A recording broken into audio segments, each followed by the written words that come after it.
Bona nit, buenas noches, molt honorable president de la Generalitat, autoritats del Consell de la Generalitat, director de l'Agència Antifrau, diputats, diputades, amics, amigues, senyores, senyors, gràcies per vindre a aquest acte, aquesta conferència de Daniel Innerarity,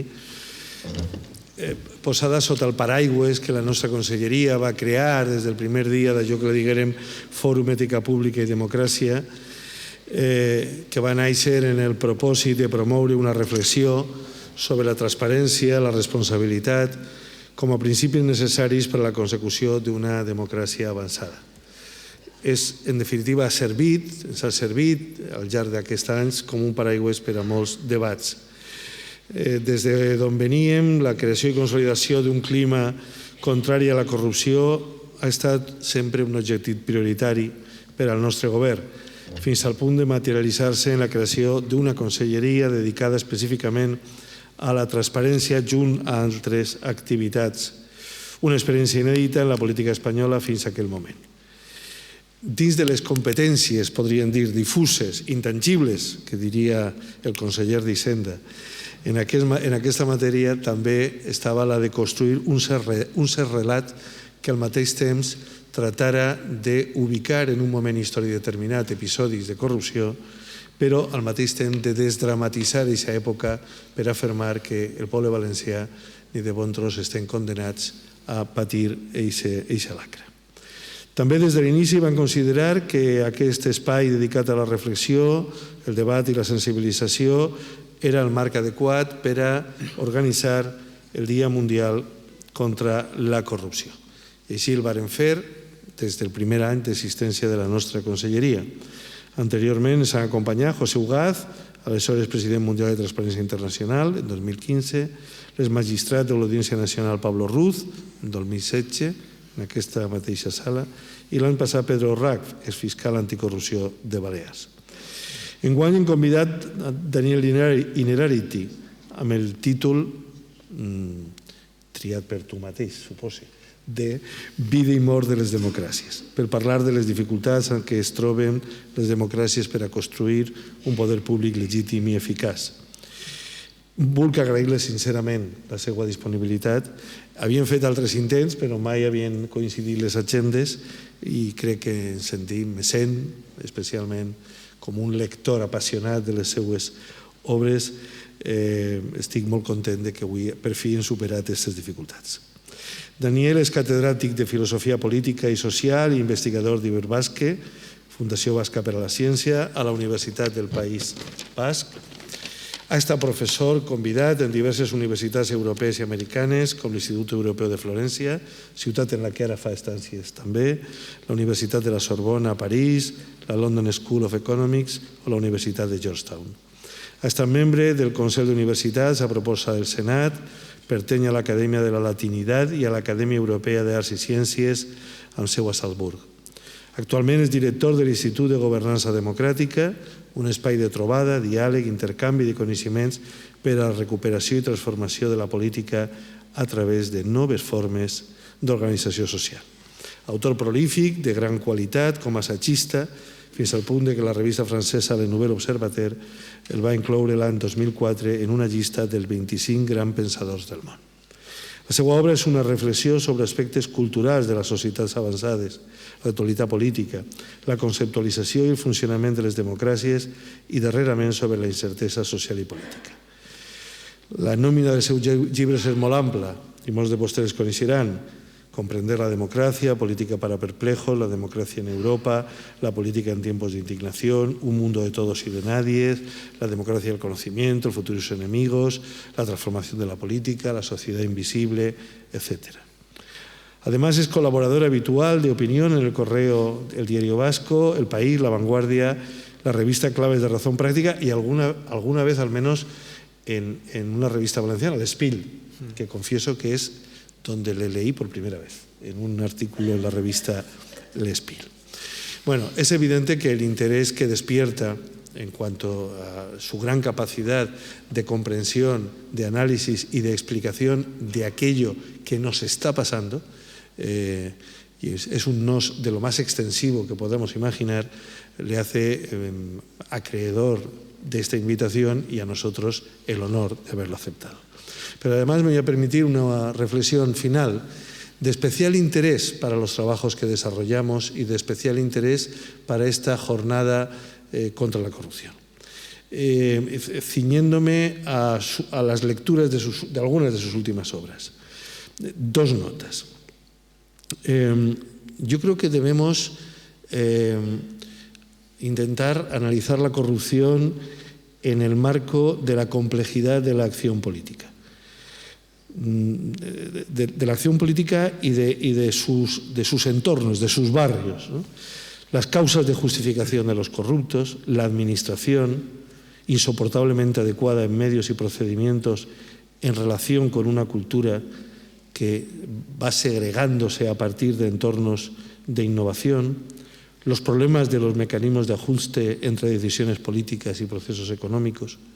Es ahí donde, mucho más que en los análisis basados en la bondad o en la maldad humana, donde seguramente tendremos que reflexionar y donde deberemos plantearnos las actuaciones decisivas de cara al futuro para la prevención y, en su caso, la comprensión misma de los fenómenos de corrupción.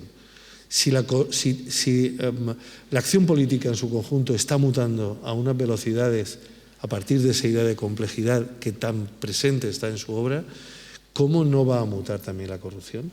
Parece que es una pregunta inquietante, pero es la pregunta donde nos tenemos que ubicar. Y después me ha parecido extraordinariamente interesante en su obra Política para Perplejos, una reflexión que hacía sobre el problema de la transparencia, ¿no? Me voy a permitir una metáfora que algunos que me conocen entenderán que es muy propia de mí. Esto de la transparencia a veces es como en una procesión de estas de Semana Santa, del silencio, donde toda la ciudad se queda a oscuras y donde la procesión, iluminada por las velas, va atravesando como una flecha esa oscuridad. Pero esto es un riesgo, más allá de la belleza que puede representar eso para el que le gusten estas cosas, es un riesgo.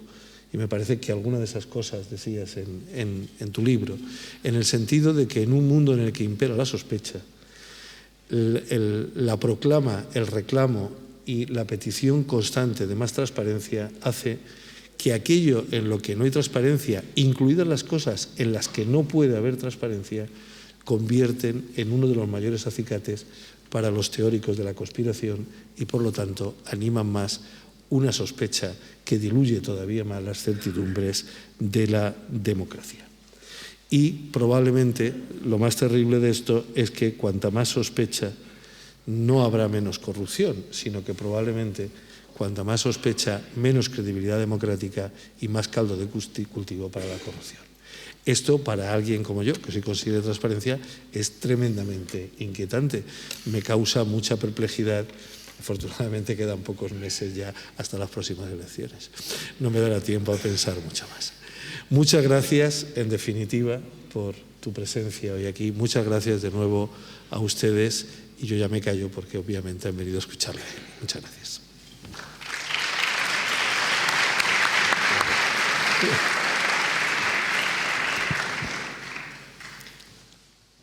Bona vesprada a totes i a tots. President, conseller, amigo Manuel, estoy muy contento de estar aquí. No es que me haya hecho mucho de rogar, no, la verdad es que venir a hablar a esta magnífica ciudad y en este lugar tan estupendo, pues es una tentación irresistible. Yo, como decía Oscar Wilde, lo resisto todo menos la tentación, ¿no?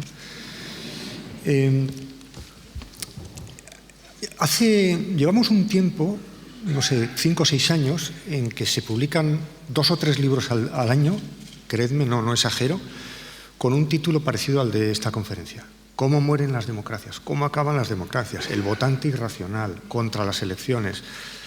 Este verano me quise preparar un informe sobre esto y cogí todos los libros, unos que había leído, otros que no, me los llevé a mi piso de la montaña y hacía un día subía al monte y otro día leía y tenía ahí una pila de libros Y vino un amigo a verme y vio la pila de libros, todos con esos títulos tan pesimistas, tan negativos, y me dijo, oye, esto parece una necrocracia, ¿no? Bueno, es verdad que llevamos bastante tiempo discutiendo sobre si se ha muerto la democracia, si se va a morir, cómo se va a morir, quién lo mata, quién va a ser responsable, qué va a venir después. Y esto es como aquel dicho aquel que decía, Dios ha muerto, la realidad ha muerto, el hombre ha muerto y yo mismo no me encuentro muy bien, ¿no? O aquel telegrama que mandó Mark Twain a un periódico tan célebre, ¿no?, en el que decía, señor director, la noticia de mi fallecimiento es un poco exagerada, ¿no?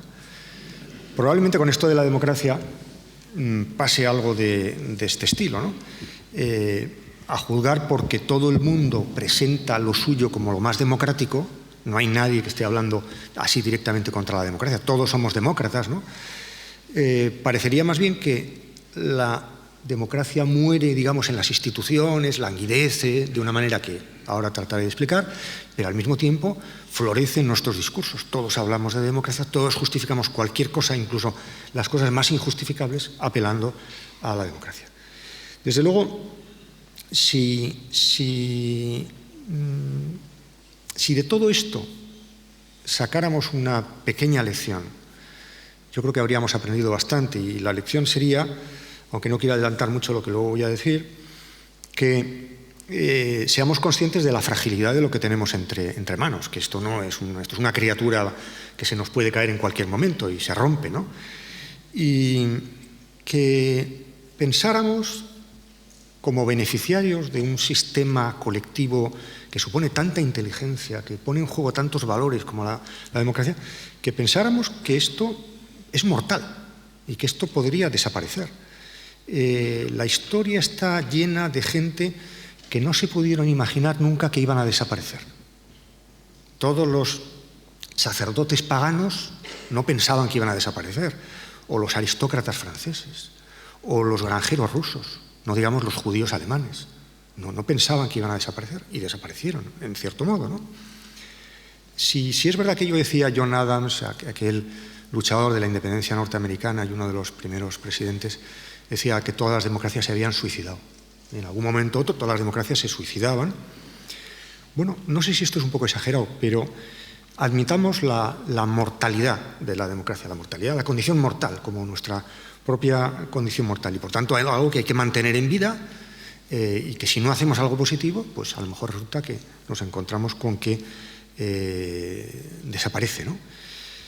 Voy a tratar de explicar esta situación, hacer un pequeño análisis de esta situación tan rara, de un muerto viviente, voy a hacer, no sé si de forense o de médico de cuidados terminales o de ginecólogo que asiste a un parto, no lo sé muy bien.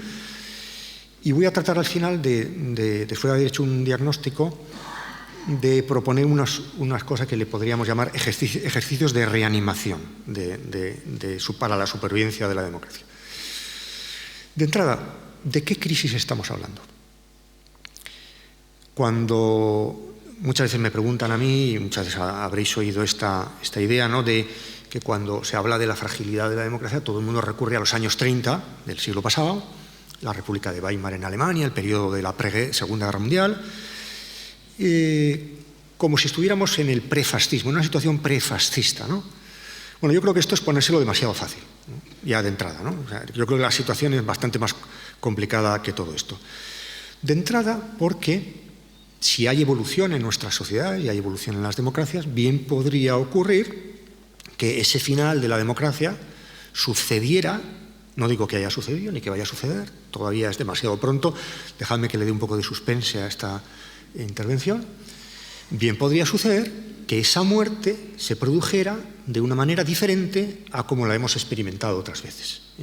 La República de Weimar murió y vino el nacionalsocialismo, y si ahora murieran las democracias, probablemente ese proceso de muerte, que no es exactamente eso, ya lo veremos, se dé de una manera inédita. Y por tanto, una de las cosas que más nos incomodan y más inquietante resulta de la actual situación es que podemos estar asistiendo a formas de degradación de las democracias que no nos resultan familiares. estamos acostumbrados, sabemos cómo entra un general en un Congreso de los Diputados, un guardia civil en el Congreso de los Diputados, o cómo se corta la cabeza a un rey, o cómo se toma la televisión. Pero, ¿y si nuestras principales amenazas fueran algo para lo cual no nos sirve demasiado los precedentes históricos? Y entramos en un terreno inédito. Del mismo modo que hay... O sea, ¿por qué pensar siempre que los fallos que cometemos los seres humanos van a ser de la misma naturaleza? ¿Vamos a volver a cometer el error de los años 30? No, sencillamente porque no son los años 30. Porque estamos en otro contexto histórico y los errores que cometamos van a tener otra naturaleza, ¿no? Por tanto, primera idea, si no podemos aplicar las soluciones del pasado a los problemas del presente, necesitamos otro marco de referencia, tanto para hacer el diagnóstico de la crisis como para tener una cierta referencia de cuáles pueden ser las soluciones. Nuestro imaginario de cómo muere una democracia es muy claro. Cómo muere una democracia porque unos hombres armados irrumpen en un lugar sagrado, ¿no? Como una insurrección, un golpe de Estado, palabra, por cierto, de la que estamos abusando también mucho, ¿no? ¿Y si la degradación de la democracia fuera más bien algo que tiene que ver con la inadaptación, ineficiencia, languidecimiento, banalización, degradación? Y cosas que son menos perceptibles. Vosotros que tenéis en la Consejería de Transparencia radares tempranos para no sé qué, algunas cosas, ¿no? Pues a lo mejor tenemos que inventar unos radares para detectar esos fenómenos que no son exactamente vigilar que no haya un golpe militar, ¿eh? Porque si acontece algo malo no va a tener la forma de un golpe militar, va a tener una forma completamente distinta. Me estoy poniendo muy dramático, muy tremendo, pero no os preocupéis que esto tiene final feliz, ¿eh? Más que complots contra la democracia, gente conspirando contra la democracia, que alguno lo hay, lo que tenemos es algo mucho más banal. Tenemos debilidad de los sistemas políticos, incapacidad de los sistemas políticos para resolver conflictos y problemas de convivencia. Tenemos una falta de confianza generalizada, no nos fiamos unos de otros, ¿no? Y no hemos construido ese equilibrio frágil entre confianza y desconfianza que viene a configurar la democracia. Hay un negativismo permanente, unos medios de comunicación que llaman la atención sobre lo negativo, lo crítico. Hay un desplazamiento de los centros de decisión hacia lugares que no son democráticamente responsables, que no dan cuenta a nadie. Y ese conjunto de fenómenos diseñan un mapa probablemente más difícil de gestionar, de identificar y frente al que proponer medidas concretas, ¿no? No tenemos hoy golpistas, sino que tenemos oportunistas. ¿Qué hacemos ante un oportunista? Ante un golpista sabíamos más o menos qué es lo que había que hacer, ¿no? Hoy ya no se trata tanto de conquistar el poder duro, eso, cortar la cabeza del rey, ¿no? Tener poder duro, como lograr, por ejemplo, atraer el máximo de atención. En esta democracia mediática en la que vivimos, sensacionalista, espectacularizada, quien gana es el que consigue que todos hablemos de él, aunque sea bien, como dice la broma. Donald Trump es el ejemplo típico de esto, ¿no? Un personaje más nefasto desde todos los puntos de vista, que fue capaz de insultar a todo el mundo y que gana no a pesar de eso, sino gracias a eso, gana unas elecciones, ¿no? Bueno, ahora hablaré un poco de Trump, si me dejáis, ¿no? Yo creo que nuestra decepción democrática tiene más que ver con, por un lado, la gran dificultad de las cosas. O sea, no es lo mismo, reconozcamos con sinceridad, no por exculpar a los políticos aquí presentes, ¿no? Reconozcamos que gobernar en el siglo XXI, en un contexto de redes sociales, partidos políticos que no tienen la autoridad de antes, medios de comunicación que han sido sustituidos por las redes sociales, etcétera, etcétera, en un mundo interdependiente, conectado, es tremendamente difícil. Y por tanto hay una dificultad objetiva de las cosas para gobernar. Y no podemos procesar tanta complejidad. Nuestros sistemas políticos no están a esa altura, ¿no? Pero también no tenemos ese recurso fácil de dibujar un mapa de la situación según el cual hay unos héroes y unos villanos, unos malos y unos buenos. Curiosamente, nosotros además estaríamos en el lado de los buenos. Bueno, concretamente los que estamos aquí sí, porque a estar a las 7 de la tarde en una conferencia en lugar de ir a ver el partido de fútbol, la verdad es que yo proceso mi más profunda admiración. Pero bueno, nosotros estamos en el lado correcto, pero nosotros como ciudadanía seguramente estamos cometiendo también muchos errores. Yo, cuando me encuentro con diagnósticos de la situación binarios, según los cuales hay unos muy malos y otros muy buenos, donde casualmente el que hace el diagnóstico se encuentra, yo ya me empiezo a sospechar, ¿no? Yo creo que hay aquí muchas trampas, cesiones, complicidades que hemos ido tejiendo entre todos, ¿no? Por supuesto, con diferente grado de responsabilidad. Esa pila de libros que me leí o releí este verano, yo los puse en dos montones, porque al final me parece que esto se reduce a dos tipos de teorías. ¿En qué consiste? Y paso al segundo punto, al tercer punto, la democracia amenazada. ¿Qué dos grandes conjuntos de cosas amenazan a la democracia? Hay dos teorías. Uno simplifica un poco la cuestión. Un grupo de gente considera que la democracia el principal problema de la democracia es que la gente tiene demasiado poder, y otro grupo de gente piensa otros politólogos o científicos piensan que la democracia está amenazada porque la gente tiene poco poder, menos del que debería. Si me dejáis que haga esta tipología un poco apresurada, entonces entenderemos que lo que lamentan los primeros es el populismo, lo que lamentan los segundos es la tecnocracia, ¿no? Y por tanto las soluciones serán: limitemos el poder de la gente o limitemos el poder de los expertos o de los representantes, ¿no? Me parece que este diagnóstico de la situación es un poco rotundo, demasiado simplificador, fundamentalmente por varias cosas. Una de las primeras, porque muchas veces hay conexión entre ambas. Es decir, muchas veces la ineficacia del sistema político, yo creo que es una de las amenazas más graves que tenemos hoy en día, la ineficacia del sistema político está haciendo especialmente tentadora la idea de trasladar las decisiones a los expertos, a los algoritmos, o, por ejemplo, a una cosa que yo me encuentro cada vez en más sitios, que es lo que podríamos llamar el modelo asiático, el modelo chino, ¿no? Viene a decir mucha gente, dejémonos de estas tonterías de derechos humanos, democracia y tal. Aquí lo que importa es la eficacia del sistema político, ¿no? Cuando se habla, por ejemplo, de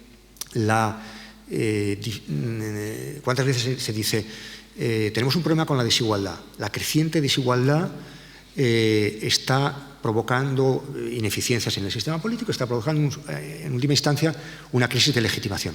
Bueno, el problema del combate contra la igualdad es un problema también de eficacia política, ¿no?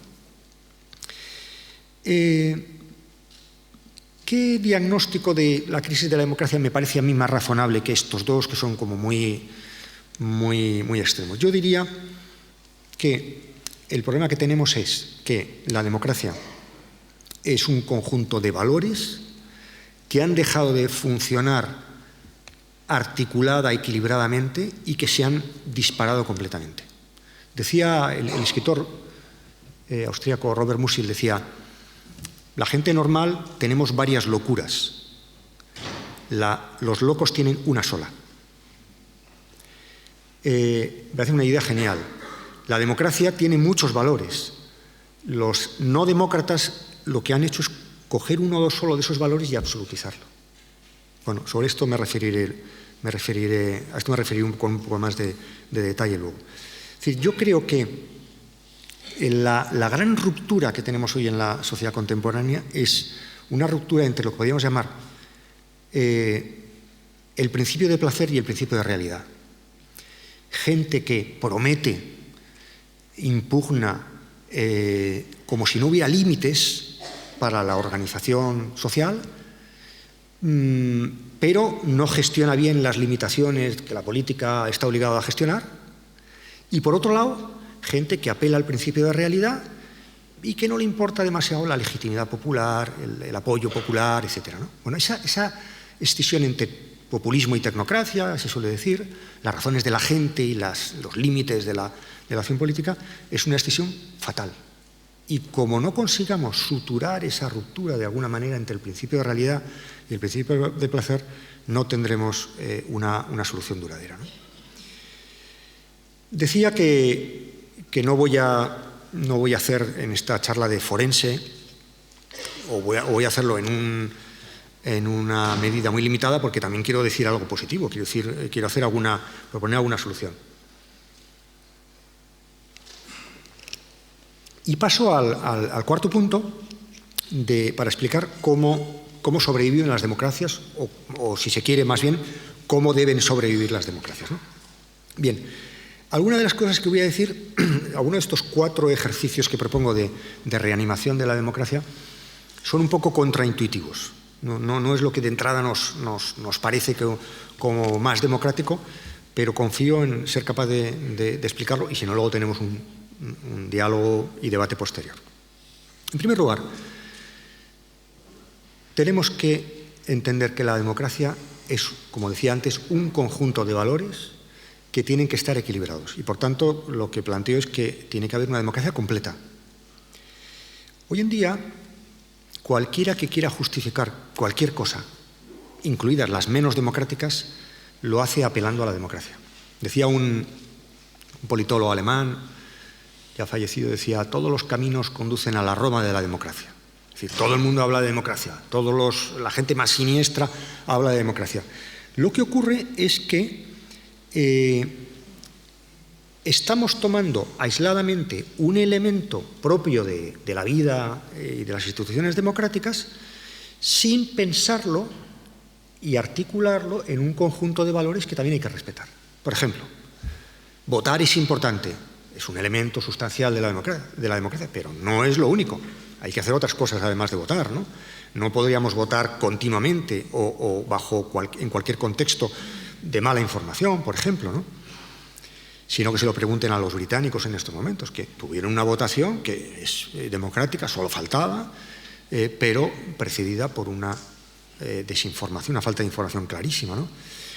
Por ejemplo, es evidente que quienes nos representan tienen que dar cuentas, tienen que ser llamados a dar cuentas, pero sin ese margen de delegación, el consejero lo decía con otras palabras, pero no es la misma idea, sin ese margen de delegación las democracias no podrían funcionar.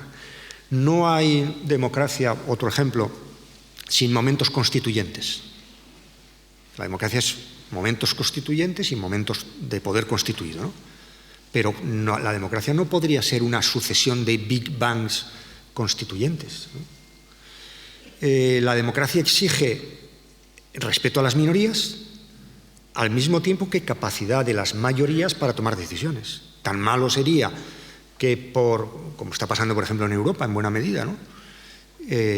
Por respeto a las minorías y por la capacidad de veto que hay en Europa, seamos capaces de tomar las decisiones oportunas, como que hubiera una falta de respeto absoluta por los derechos de las minorías, ¿no? Es decir, cualquiera de estos elementos tomado como absolutizado, tomado de manera unilateral, es letal para la democracia. Y yo creo que esta es precisamente la crisis de la democracia que tenemos, es decir, una crisis de unilateralización de alguno de esos momentos. Yo creo que lo que más está fragilizando nuestras democracias es el simplismo. El simplismo, es decir, la reducción, la simplificación, la mutilación de ese constructo complejo, sofisticado, frágil, laborioso, por uno solo de sus elementos aislados. Y creo que a este tipo de amenazas solo se le hace frente con un aumento de la complejidad, es decir, con un concepto de democracia más completo.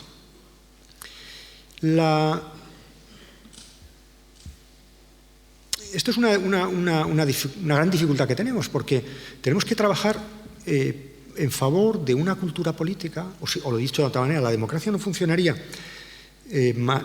más que en el marco de una cultura política compleja y matizada. Y hoy en día lo que tenemos, no solamente por influencia de las redes y de la simplificación periodística, lo que tenemos precisamente es que uno de nuestros problemas principales consiste en que asistimos a polarizaciones simplistas, antagonismos muy elementales, ¿no? A favor, en contra, blanco, negro, derecha, izquierda, arriba, abajo, polarizaciones que simplifican muchísimo el campo de juego y donde no nos podemos encontrar a gusto contraposiciones simples que no dan lugar a decisiones de gran calidad. Bueno, aquí es uno de nuestros principales desafíos, para el cual tampoco tengo yo una respuesta aquí muy disponible, ¿no? ¿Cómo avanzamos en una cultura política en la cual los planteamientos matizados, un poco sofisticados, no sean castigados con el desprecio?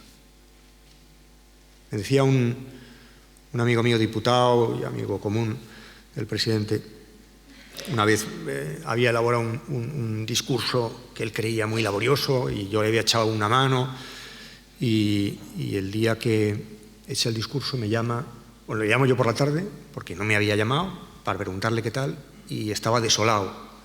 Y me dice, mira, en esta sede parlamentaria, no diré de dónde era, en este lugar, en esta Cámara, para que te hagan algo de caso, te tienes que poner una camiseta o quitártela. Me decía, como estaba el pobre desolado, ¿no?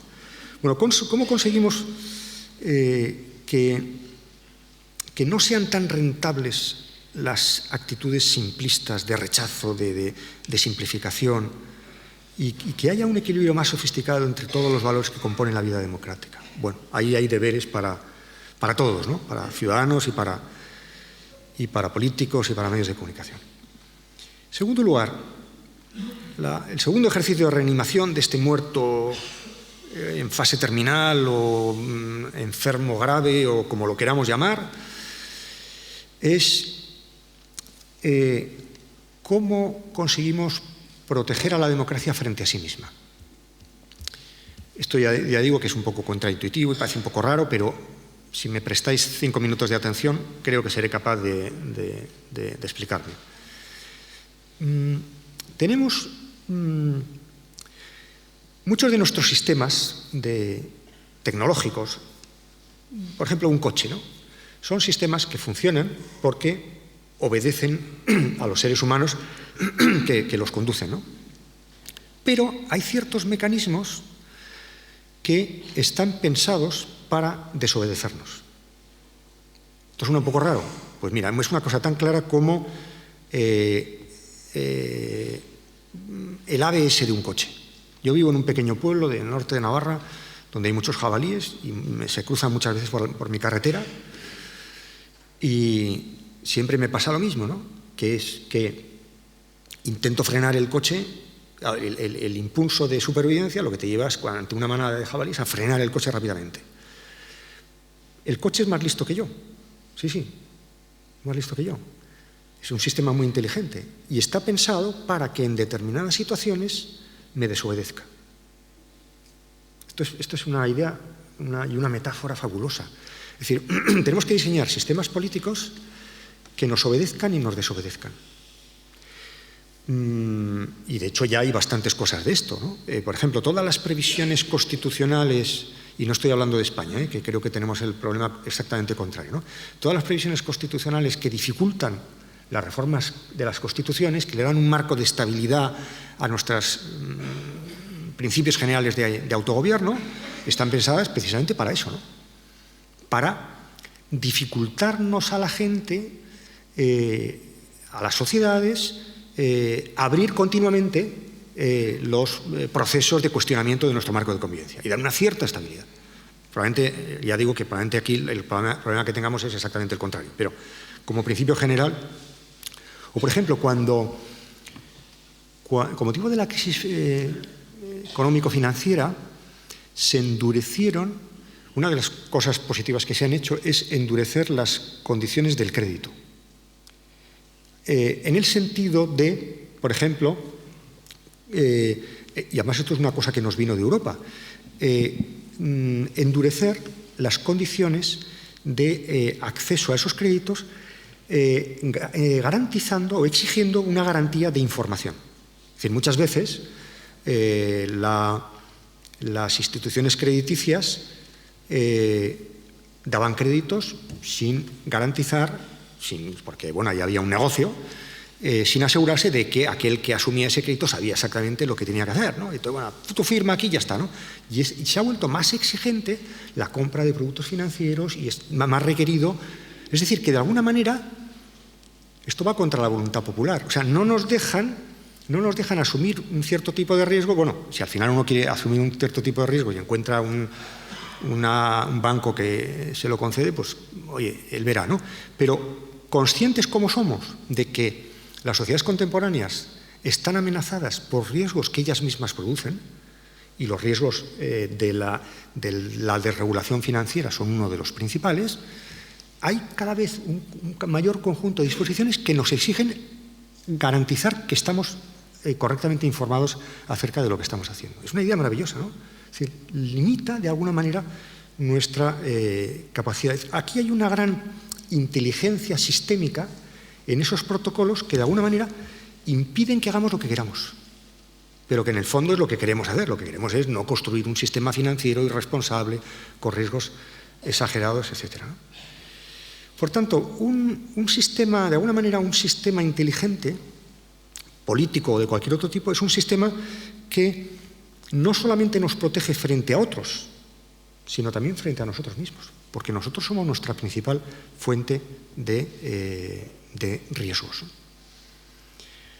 Tercer ejercicio de reanimación que propongo: sobreponerse o sobrevivir a los malos gobernantes.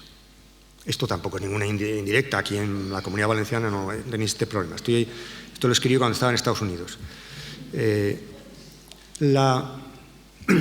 Hubo dos sociólogos británicos que hicieron un experimento mental que era: imaginémonos que sustituimos el Banco de Inglaterra, ahí se llama Banco de Inglaterra, el Consejo que gobierna el Banco de Inglaterra, por un grupo de 12 monos. ¿Qué pasaría? Inmediatamente, por las caras que he visto aquí, lo espontáneo que ha salido es: ¡qué horror, qué horror!, ¿no? Sería terrible, la libra sería peor esto que el Brexit, que fijaos que el Brexit que es plenamente democrático, ¿no? Esto es lo primero que nos viene a la cabeza. Lo segundo que nos viene a la cabeza es: pues no pasaría demasiado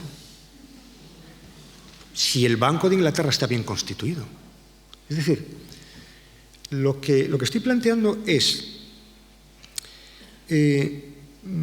si nos encontramos ante esa tesitura, el Banco de Inglaterra gobernado por 12 monos, se pondría a prueba que el sistema Banco de Inglaterra, si el sistema Banco de Inglaterra está bien configurado de tal manera que el paso eventual de unos gobernantes tan malos como 12 monos no haga demasiado daño. ¿Entendéis por qué esto se me ocurre a mí en Estados Unidos, ¿no? Bueno, porque yo cuando estudiaba en la universidad, hace no muchos años, como es evidente, me acuerdo que lo más terrible que se mencionaba era, además Manolo, que viene también de esa cultura, lo recordará bien, el complejo militar industrial. ¿Te acuerdas lo que se ligaba con esa expresión, ¿no? Lo radical que uno parecía, ¿no? Es que el complejo militar industrial, ¿no? Bueno, en estos momentos, en Estados Unidos, por seguir con este ejemplo y no ser tan abstracto, en estos momentos, ¿qué es lo único que puede salvarnos de un auténtico mono como es Donald Trump? El complejo militar industrial. Es decir, ¿qué es lo que está actuando en estos momentos como contrapeso? Todo aquello que detestábamos, todo aquello que decíamos con esta retórica un poco simplona, ¿no? También de los años 70, 80 y tal, ¿no? Que luego se ha repetido en otras versiones, pero el establishment, ¿no? Los militares, los empresarios y tal, ¿no? En estos momentos en Estados Unidos, lo que mantiene a la presidencia de Trump en unos márgenes de razonabilidad es eso, el FBI. ¿Quién nos iba a decir que el FBI, una cosa tan siniestra, en fin, con unas resonancias tan poco democráticas, sobre todo quien ha conocido un poco lo que fueron, pues, por ejemplo, las dictaduras latinoamericanas, sin ir más lejos y tal? ¿Quién nos iba a decir que el FBI en estos momentos iba a ser la gran esperanza de que alguien ponga freno a este personaje, ¿no? ¿Quién os iba a decir que los militares en estos momentos son mucho más razonables que un Donald Trump, que por cierto, como presidente de los Estados Unidos, tiene muy poco poder interno, pero mucho poder externo? Yo cuento siempre una gracia, un chiste, que como todos los chistes que contamos los filósofos no tiene mucha gracia, ya lo digo. Pero bueno, ¿sabéis lo que hizo Trump el primer día en el despacho Oval? Coger la caja donde está el botón nuclear y darle al botón nuclear. ¿Y sabéis lo que pasó?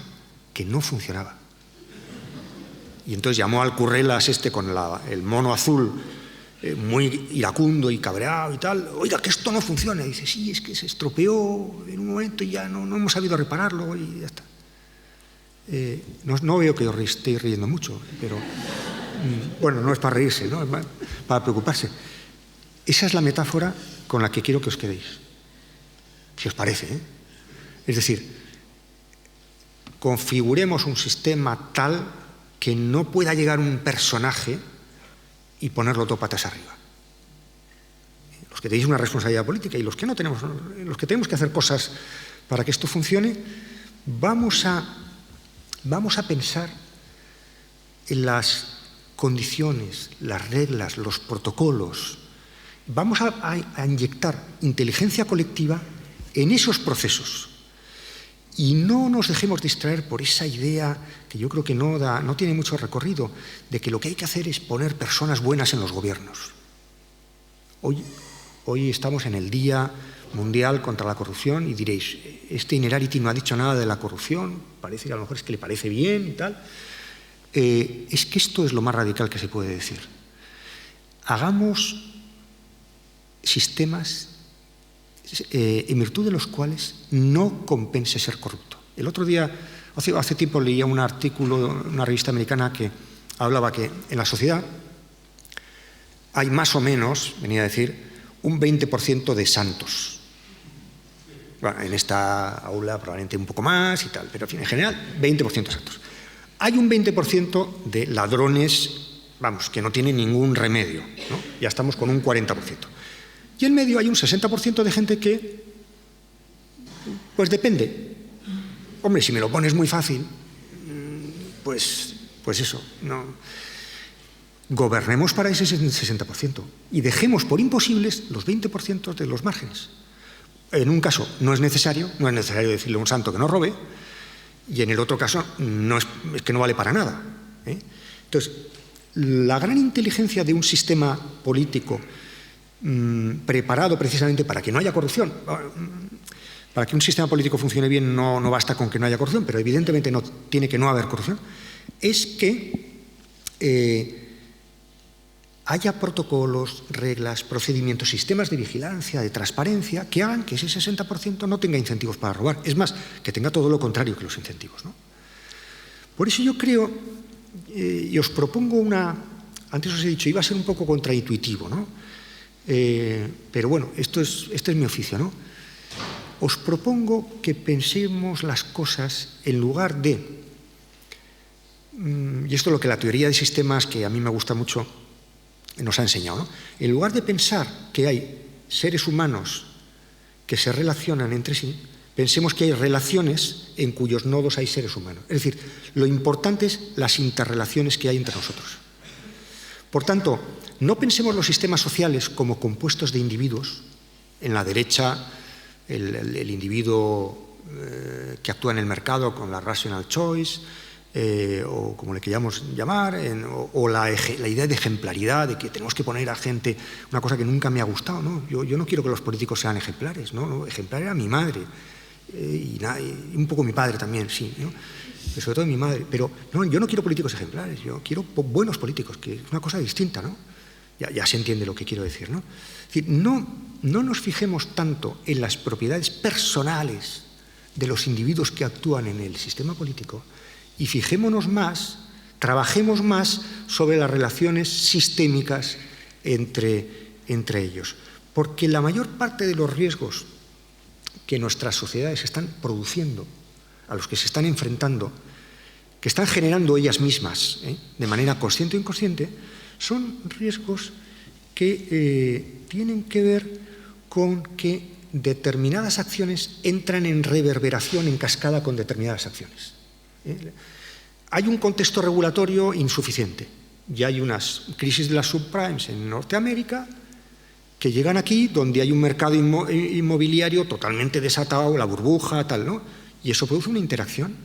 Hay un sitio donde uno roba, y a otro no le parece mal, y el otro si yo roba, y el otro roba porque yo no, y el otro tal, ¿no? Y al final acabamos todos en una maraña de la que no hay manera de salir.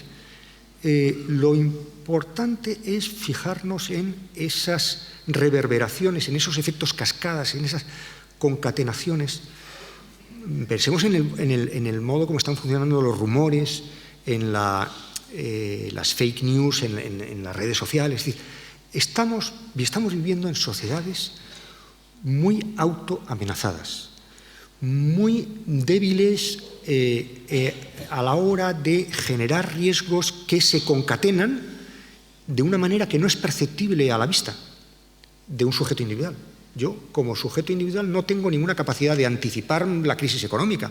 ¿A mí qué me van a decir de que yo me endeudé por encima de mis posibilidades? Si yo soy un pobre profesor de filosofía que encima no tiene ni para endeudarse, ¿no? Si además no, Es decir, no son los comportamientos individuales, ese es el cambio, el giro que yo os propongo, sino la agregación desordenada de esos comportamientos individuales lo que nos está produciendo los mayores desastres. Y por tanto, mejoremos los procedimientos. Y aquí, Manolo, tenéis tú de esto sabes, podrías concretarlo muchísimo más, ¿no? Aquí tenéis una tarea magnífica que habéis empezado, que en parte habéis hecho y que tenéis que continuar. Mejorar los procedimientos. Y no es cuestión de que el consejero de transparencia sea muy buena persona. Que lo es, ¿no? Pero que ese no es el problema. El problema es que sea capaz de generar unos procedimientos inteligentes. Se entiende la idea, ¿no?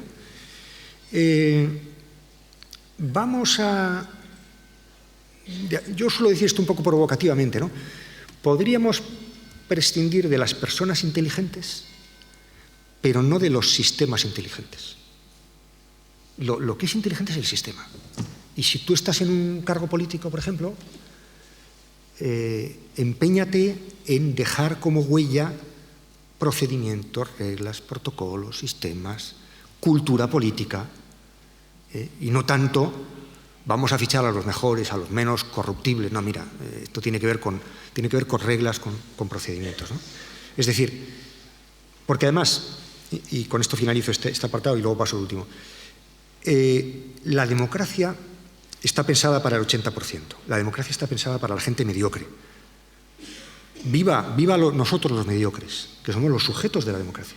La democracia no está pensada para aristócratas, santos y gente intachable. Está pensada para gente, bueno, por lo menos como yo, gente mediana, normal, que no es muy lista, que no es muy buena, es que estamos en el 60%. Y por tanto, vamos a ver cómo conseguimos configurar un sistema político que incluso pueda sobreponerse a la mediocridad de sus dirigentes. Finalmente, el último ejercicio de reanimación que propongo también es un poco contraintuitivo, porque lo he llamado así la prótesis global de la democracia. Es decir, yo creo que en la configuración de un orden global, de una gobernanza global, tenemos una gran oportunidad de hacer muchas cosas. Yo creo que es una de los grandes horizontes de innovación política que tenemos hoy en día. Y no en el sentido que a veces se suele pensar. A veces se suele pensar, ¿cómo conseguimos que la democracia, que teóricamente ya funciona bien a nivel nacional, del Estado nacional, funcione también así a nivel transnacional? Por tanto, ¿cómo conseguimos democratizar Europa? Yo escribí un libro contra esta idea, se llama así, La democracia en Europa. ¿Cómo conseguimos que la democracia en Europa sea lo más parecida posible a las democracias nacionales? Por tanto, extender las categorías de la democracia del espacio nacional al espacio transnacional. Yo creo que esto es un error de traducción total por varias razones. En primer lugar, porque es un panorama completamente nuevo y por tanto lo que tendremos que encontrar son equivalentes funcionales. No podemos trasladar, y de hecho muchas de las retóricas que que te encuentras, ¿no?, de convertir el Parlamento Europeo en un Parlamento como el nuestro, ¿no? El Parlamento Europeo será siempre una cosa distinta, original, etcétera, ¿no? Que la Comisión Europea sea un gobierno como el nuestro, que no, tendrá que ser un gobierno más confederal, más colegial, de otro tipo, ¿no? Y ahí tenemos una gran fuente de innovación política, ¿no?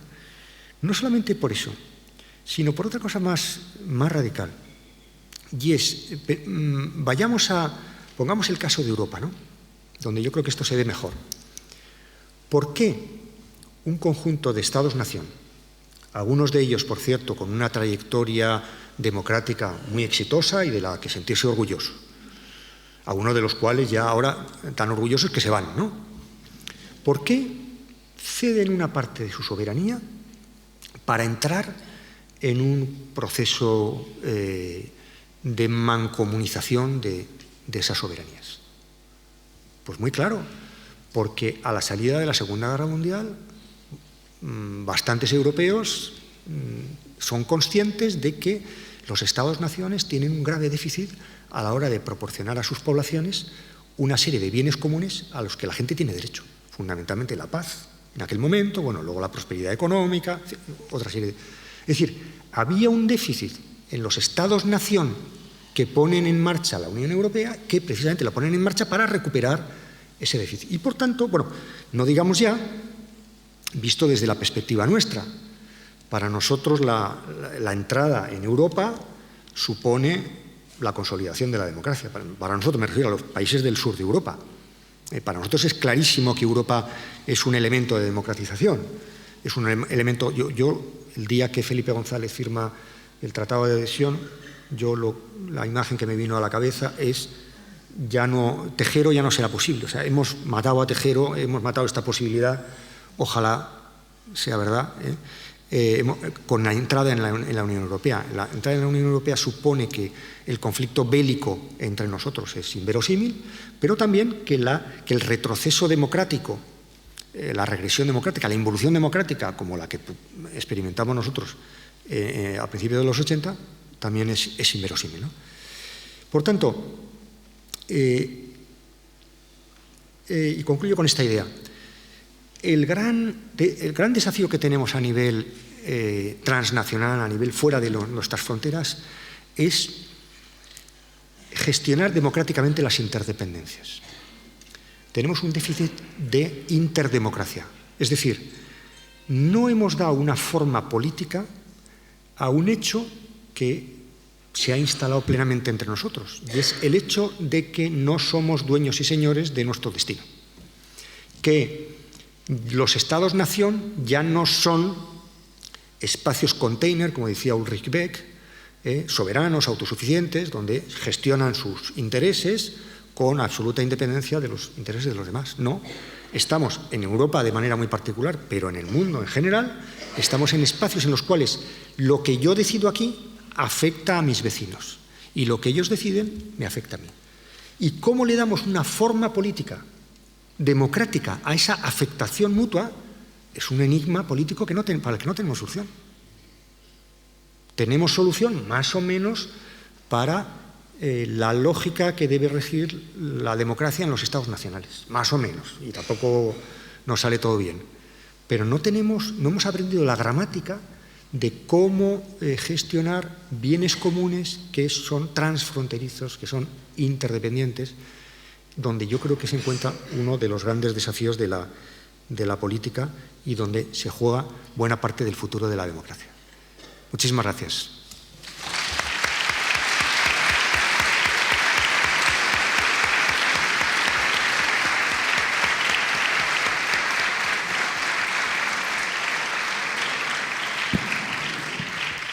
Pues muchas gracias a ti por esta magnífica conferencia tan llena de respuestas y sobre todo de preguntas.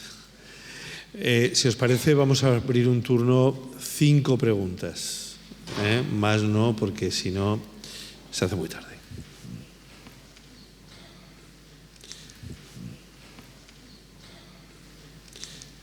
Allí hay un señor que quiere, no sé si hay, sí, está por ahí también.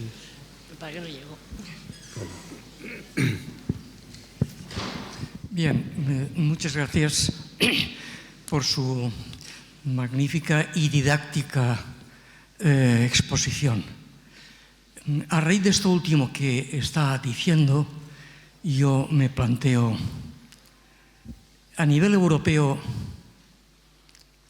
¿existe, digamos, un programa educativo democrático en las escuelas? ¿Se enseña la democracia en la escuela? ¿Se enseña la democracia en los institutos? ¿Se enseña la democracia en la universidad?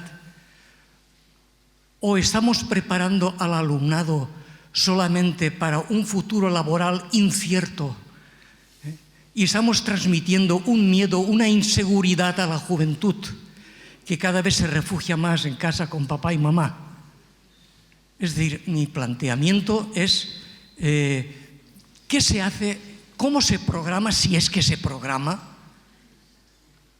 el ordenamiento democrático en la mente de los niños, de los preadolescentes, adolescentes, jóvenes, etcétera? Yo creo que si no se parte de ahí, estamos perdiendo el tiempo, creo yo. No sé, ¿qué pensará usted? Contesto, sí. Bueno, voy a hacer una cosa que me da un poco de vergüenza, que es voy a hacer propaganda de mí mismo. Acabo de escribir un pequeño librito que se llama Comprender la democracia. En 80 páginas resuelvo su pregunta. Pero bueno, como no es obligatorio comprárselo, que por cierto es muy barato, y es para la asociación Más Democracia, resumo la idea. No la voy a resumir demasiado bien porque entonces ya haría inútil la lectura del libro. Lo voy a hacer un poco regular. Tenemos un problema si la gente no entiende la democracia, cómo funciona la democracia, cuál es la lógica de la democracia. Tenemos un problema grave. Y yo creo que en estos momentos se ha producido una desconexión entre unas instituciones que más o menos funcionan y una gente que no las entendemos. No las entendemos por varias razones. Hay una objetiva que tiene que ver con la complicación de las cosas. Claro, entender en estos momentos... Ayer tuve una cena muy grata con un político y un ingeniero hablando de la inteligencia artificial y sus efectos en la política. Tuvimos una discusión apasionante. No sabemos qué efectos va a tener la robotización, la automatización, la inteligencia artificial en los algoritmos en la política. Porque es muy complicado. Ahí tenemos que experimentar. Y luego hay también malas prácticas. Hay malas prácticas que hacen que esto sea incomprensible. Por ejemplo, ya que hablamos de Europa, ¿no? La práctica habitual de muchos de los políticos de lo bueno es porque lo he hecho yo y lo malo es porque me han obligado en Bruselas, hombre, hace que luego nos preguntamos ¿y por qué le estamos cogiendo tanta manía a Europa? Pues, hombre, pues normal, ¿no? Me decía un ministro portugués del anterior gobierno, me decía...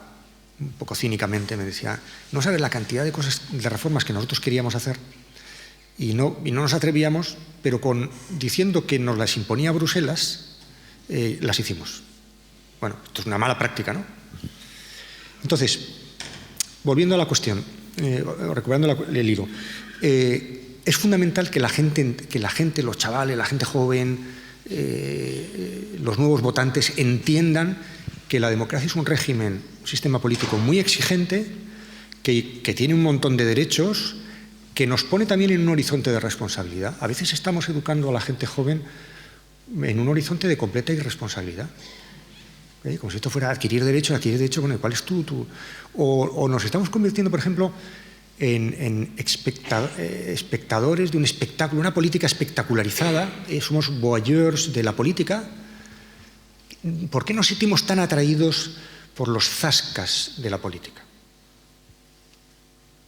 Hubo una sesión en el Congreso, bueno, no voy a entrar en detalles concretos porque no nos distrae, pero una sesión del Congreso en que se trataba de juzgar un asunto de corrupción y un diputado hizo una estupidez y toda la información de los medios de comunicación era sobre la estupidez de un diputado, hasta el punto de que la gente se olvidó de que se estaba hablando de un asunto de corrupción. Pero la culpa no es de ese diputado, la culpa es también de los medios que solo informan de los zascas y nosotros que nos divertimos con los zascas. Yo creo que esto nos debería situar a todos en un horizonte de responsabilidad. Yo siempre he pensado, un maestro que yo tuve en filosofía decía: Daniel, siempre que hay un linchamiento hay que defender al linchado. Cuando hay una explicación de lo que pasa políticamente, en virtud de la cual hay un culpable único, por ejemplo, la clase política. Hombre, no lo pongamos tan fácil. La clase política es manifiestamente mejorable, pero también lo somos los catedráticos de universidad, y los votantes, y los adolescentes, y los medios de comunicación. Es decir, yo creo que una de las principales cosas que tenemos que explicar es que esto es de todos, y que lo tenemos que cuidar entre todos, y que lo podemos destrozar todos, ¿no? Y no echar sola la culpa. Y luego, una última idea nada más, y no digo más porque no quiero que dejéis de comprar el libro. La formación, ¿en qué consiste la formación política? ¿Qué hay que saber? Yo he participado en muchos debates y en muchos proyectos de cosas de aquí y en Europa, de cosas que nos planteábamos. El primer punto del orden del día es: ¿y qué hay que enseñar a la gente? ¿No? Típica discusión, ¿no? Entonces llegan los constitucionalistas y dicen: hay que enseñar la Constitución y tal, las leyes y tal. Y yo siempre he dicho, si para tener buena formación política no hace falta mucha formación técnica. Pongo un ejemplo. Si tú a tus hijos les enseñas empatía con el que sufre, con el diferente, solidaridad con los más necesitados, ya no hace falta que sepan derecho tributario. Y luego llegará el derecho tributario y discutiremos la fiscalidad. Bueno, bien, eso es una cuestión técnica, dejémoslo para el consejero y la oposición. Lo fundamental es que sepamos, que tengamos una inteligencia emocional, o sea, unas emociones correctas, unas emociones positivas. Yo creo que hoy en día yo en esto estoy un poco desanimado, porque estamos en un conjunto de corrientes emocionales muy negativas. Se propaga el odio, el ventajismo, el oportunismo, el linchamiento, y hay muy poca construcción positiva, ¿no? Yo creo que en estos momentos lo escribía antes de ayer en El País, en un artículo que se llamaba Las voces de la ira, y la mejor constatación de que tenía bastante razón, alguna cosa seguramente que es más discutible, es que tuve en Twitter una campaña de acoso bastante considerable de gente muy iracunda, que ¿qué es esto de la ira y tal, ¿no? Y bueno, pues sí, era una constatación de que no andaba yo muy descaminado. Y yo creo que en estos momentos las fuerzas emocionales negativas, de bloqueo, de destrucción, de estigmatización, de estancamiento, son más poderosas que las emociones positivas de construcción. Y eso lo tenemos que corregir. Bueno, me he ido ya demasiado lejos y ya casi estoy haciendo superflua la lectura del libro. ¿Había por allí alguien? Allí. ¿Ahí? Pues ahí. Adelante. Muchas gracias. Sé que la corrupción es casi imposible erradicarlo, pero espero que sea cada vez más reducido en todo el mundo, incluso en Europa. Cuando el sistema se ha corrompido también en gran medida, cuando la corrupción institucional interviene cada vez más en el Estado de Derecho, incluso por medio de decreto ley para la amnistía, y así que pueden escapar de las consecuencias de sus hechos ilegales de los grandes políticos de algún país. ¿Cuál sería la solución de estos graves problemas que afecta a toda la población mediocre de 60-80%, y creo que se trata de un país de la Unión Europea? ¿A nivel de la Unión Europea Es un país dentro de la Unión Europea, con esta situación, a punto de dar un decreto ley de amnistía y con una corrupción institucional que usted nos ha dicho que el sistema puede parar a un corrupto o a un mono o a un loco. Pero cuando el sistema ya es corrompido y el país sufre, ¿qué solución se podía tener? Gracias. Bueno, me imagino de lo que me estás hablando, ¿no? Y la solución no es fácil, ¿no? Hay que tener en cuenta que la Unión Europea tiene pocos procedimientos, sobre todo tiene poca autoridad de obligar. El artículo 7, que permite lo que se ha puesto en marcha en Hungría, en fin, ya veremos qué recorrido tiene, es un artículo que como artículo está bien, pero no estaba pensado para ser aplicado. Y la Unión Europea es un sistema que está pensado para impedir la dominación de unos sobre otros. No es un sistema mayoritario, donde una mayoría puede imponer, es un sistema casi de unanimidad. Ha habido ciertos avances en esa línea de permitir decisiones mayoritarias, pero en general es un sistema de equilibrios bastante complicados.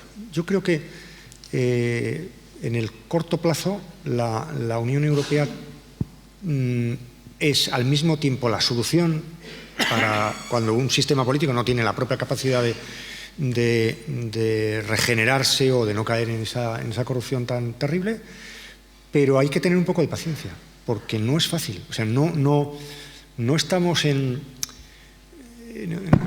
una entidad política en la cual el conjunto tenga la capacidad de imposición, de castigo, más que en una medida muy limitada. Lo siento no ser más optimista, ¿no? Pero bueno, hay presiones que se hacen y a lo mejor en el medio plazo nos llevamos la sorpresa de que eso se puede resolver, pero en el corto plazo lo que los ciudadanos de ese país no puedan hacer, el resto de los europeos difícilmente lo vamos a poder hacer. Pero ánimo. Sí, hola. Bueno, no sé si fer la pregunta en valencià... Sí, molt bé. Sí. Primer, gràcies per la seva intervenció i per ser tan clar, no? El dubte que a mi m'ha eixit el voldria situar en la meva realitat, no? Que soc una persona jove, estudiant, que se podria dir que està en edat de començar en això de la política o d'estar interessat en aquestes coses. Durant la intervenció ha dit que una de les solucions al deteriorament de la democràcia seria augmentar la complexitat d'esta i dels seus missatges, la complexitat dels seus funcionaments. Després, per a concloure, ha dit que hem de ser conscients de que vivim en una realitat política en la que les decisions no sempre formen part, no sempre són responsabilitat dels nostres governants més directes. Després ha dit també que la democràcia està feta per a gent normal, gent de carrer, diríem. El dubte que a mi m'eix és si se planteja la democràcia com un sistema que se construeix per a que funcioni per si mateix, per a que se blinde davant les actituds personals dels governants o dels governats, com podem plantejar la nostra participació com a ciutadans i ciutadanes normals, sense cap tipus de preparació política ni influència, si el que ens està plantejant és que dins del Parlament caben discursos complexos i difícils d'entendre? Si jo vull participar en la política que està regint la meva vida, assumint que se fa ni tan sols en el lloc de representació més directa que tinc, al que vote o al que vote amb més consciència, més pròxim, quin paper puc assumir? Com puc sentir-me responsable del govern que està regint la meva vida? I en segon lloc, aprofitant que n'hi ha representants dels nostres governs, m'agradaria dir que Benimaclet vol horts, no vol edificis i no vol especulació. Gràcies.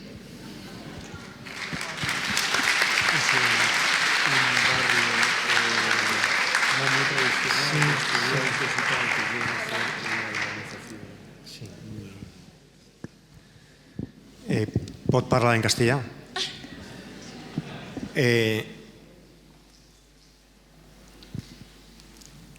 Yo creo que la política es todo. Y la política no es solamente los cauces institucionales a través de los partidos y las instituciones representativas. alguna vez en estos debates sobre precisamente cómo se educa a los hijos y en la familia, en los valores políticos, yo alguna vez he dicho algo que me parece que es el comienzo, ¿no? Que es caer en la cuenta de la cantidad de efectos políticos que tienen muchas de nuestras decisiones que no calificaríamos como políticas. Y empecemos por ahí. Yo no te puedo pedir que te presentes a las elecciones o que te hagas de un partido político, de un sindicato. Tú verás, eso cada uno. Hay pluralismo también en cuanto a los niveles de compromiso personal. Pero sí te puedo pedir que cuando hagas la compra pienses que con el carro de la compra se toman decisiones muy graves, muy trascendentales, que condicionan el futuro del planeta. Que tú estás haciendo política con el carro de la compra. Tú verás. Es tu responsabilidad. Comprar una cosa u otra. Preocuparte de qué está detrás de lo que estás comprando. La manera que tú o yo tenemos de dirigirnos a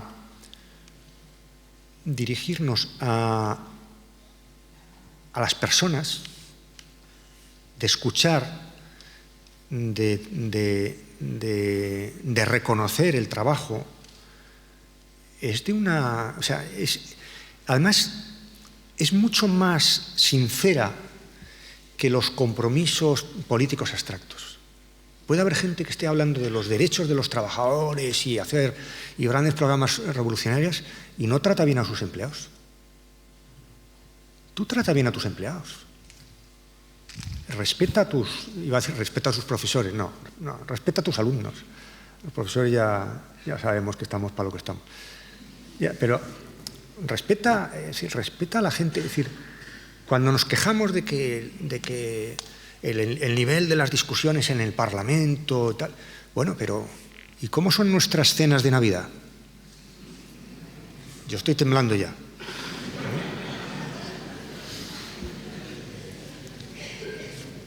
Si es que no somos capaces de mantener una conversación sensata, argumentada, razonable con gente que incluso detestamos, cuyas ideas políticas detestamos.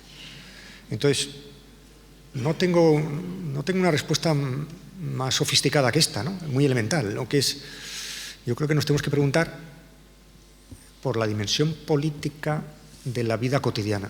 Las feministas acuñaron aquello del cuerpo es política o lo privado es político, claro, pero también en otras dimensiones, ¿no?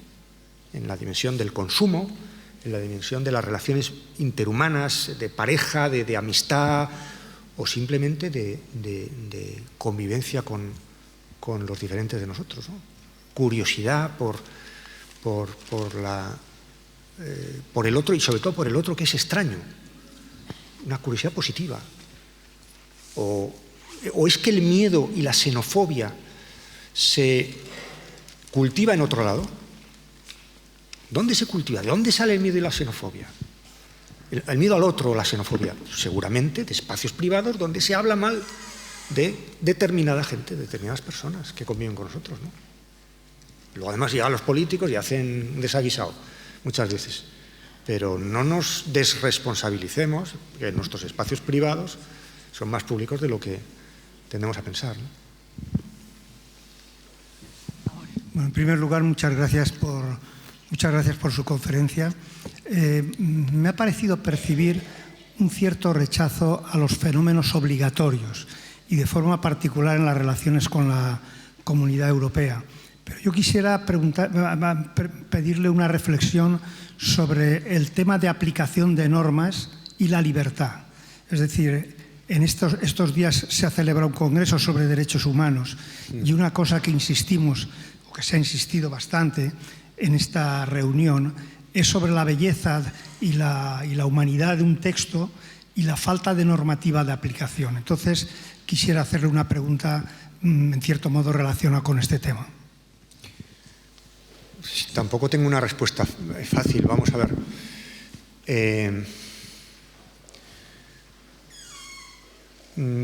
Pensemos en la crisis migratoria que se ha hablado bastante aquí estos días, ¿no? Yo creo que está claro que los principios constituyentes de la Unión Europea y los valores que fundamentan, como decía aquel prólogo fallido del Tratado de Lisboa, pretendían hacer de Europa un espacio privilegiado para la esperanza humana. Y el resultado de la gestión de la crisis migratoria ha sido terrorífico. Es decir, no hemos sido capaces de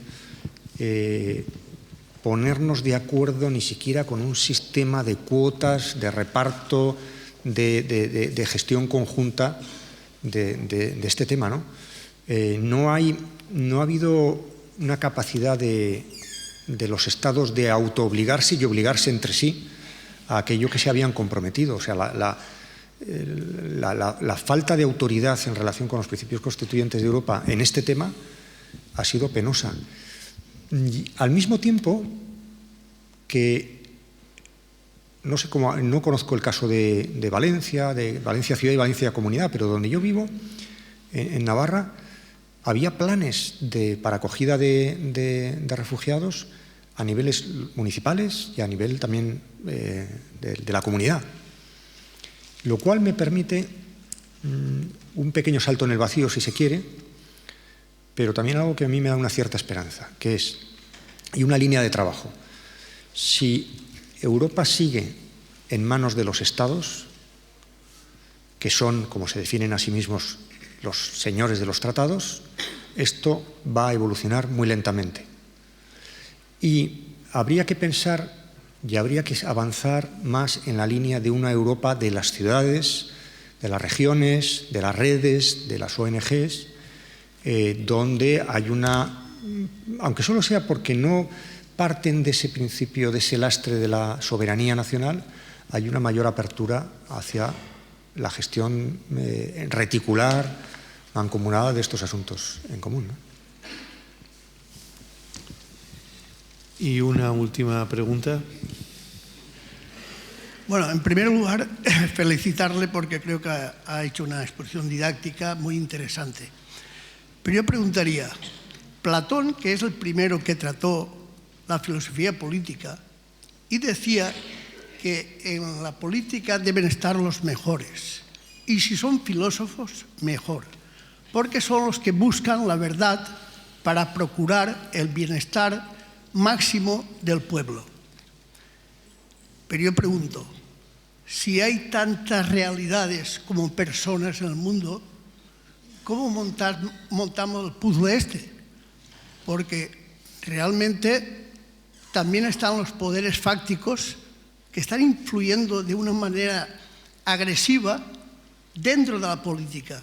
Entonces, ¿qué solución tiene esto? Yo no le veo solución, porque cada persona es un mundo y cada persona lleva su ego dentro. Por lo tanto, dejo ahí la pregunta. Bueno, la experiencia de Platón a la hora de poner en práctica eso que decía fue bastante mala. Platón fue a asesorar a un tirano y acabó vendido como esclavo. Y por tanto, a los filósofos ya eso nos ha generado una cierta prevención. A pesar de lo cual yo me he presentado alguna vez a alguna elección, ¿no? Pero procurando que no corriera el riesgo de salir elegido, ¿no? Es una pregunta muy difícil de contestar, ¿no? O sea, yo creo que la política es lo más difícil que hay. Es el lugar donde los seres humanos desplazamos aquellos problemas que no tienen una solución y donde se concentra un máximo de conflictividad, ¿no? Y donde se enfrentan abiertamente visiones contrapuestas del mundo, intereses divergentes, el pluralismo social que nos constituye y del que no queremos prescindir, ¿no? Con lo cual, no nos extrañe que eso no nos salga bien, ¿eh? Seguramente esto no ha salido bien nunca y no saldrá bien nunca.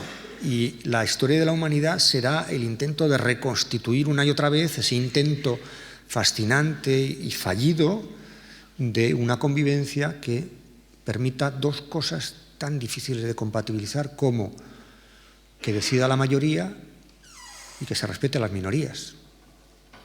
Claro, sabemos cómo se hace lo uno sin lo otro. Se hace bastante bien, no hay ningún problema, pero no sabemos cómo conjuntarlo. Y además, por si fuera poco, esto se agrava con otra cosa, ¿no? que a mí me preocupa desde hace tiempo, que es la mayor parte de nuestros conceptos políticos, soberanía, territorio, poder, representación, están elaborados más o menos hace 300 años. Surgieron hace 300 años, cuando había una visión mecánica del mundo, cuando todavía no había habido las grandes revoluciones industriales, no había la sofisticación tecnológica que hoy en día tenemos que gestionar con los mercados financieros o con la robotización. Las sociedades eran muchísimo menos plurales de lo que son hoy en día. A mí me hace gracia es un ejercicio que yo recomiendo. Si leéis el Contrato Social de Rousseau, que es una construcción bellísima, pensar que Rousseau estaba pensando en la ciudad de Ginebra. ¿Y la ciudad de Ginebra qué era? Una ciudad de, no sé si llegaba a 50.000 habitantes, donde todos hablaban francés, todos eran calvinistas, porque el que no lo era se ponía a resguardo. La tecnología más sofisticada era un caballo tirando de un carro, en fin. Bueno, ¿qué ha pasado? Que en estos 300 años ha cambiado casi todo. Y el mundo de la economía ha producido unas grandes transformaciones y ha generado una gran reflexión acerca de cómo actuar económicamente en un mundo distinto. El mundo del arte ni te cuento, ¿no? El arte que se hacía entonces al arte que se hace ahora no tiene nada que ver. Todo ahí ha sufrido una gran transformación, y el mundo de la política, no solo el mundo de la política, pero el mundo de la política de una manera muy particular, está muy estancado. No ha hecho la correspondiente reflexión, o la ha hecho de una manera parcial. Y yo creo que la tarea de los filósofos, más que ofrecernos como gobernantes, es completar esa transformación, por la que, por cierto, corremos riesgos todavía peores, que es hacer el ridículo, en fin, acabar con una depresión brutal o otras muchas cosas. Pero es tan apasionante o más que la política práctica, ¿no? Sé que hay más preguntas, pero parece prudente acabar en este momento.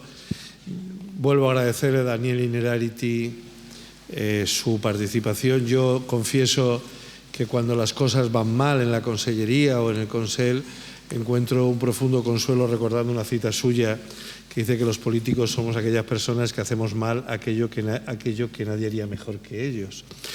Le agradezco a ustedes su presencia, agradezco a la Universidad de Valencia dejarnos este magnífico espacio y hasta la próxima. Muchas gracias.